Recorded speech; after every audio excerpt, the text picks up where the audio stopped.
और जनाब इनामात और अकराम और अनलिमिटेड लाइफ में एंजॉय, मजे ही मजे। अब ये आप पे डिपेंड करता है कि आप कितने अक्लमंद हैं।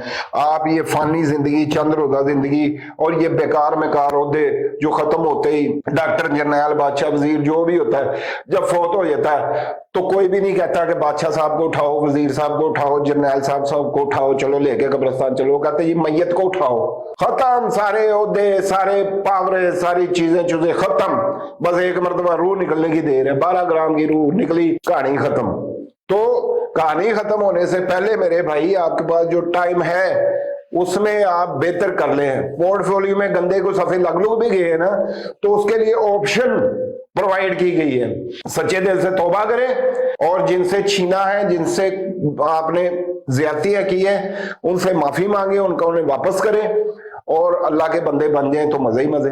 अब आप पे डिपेंड करता, आपने दुनिया के चंद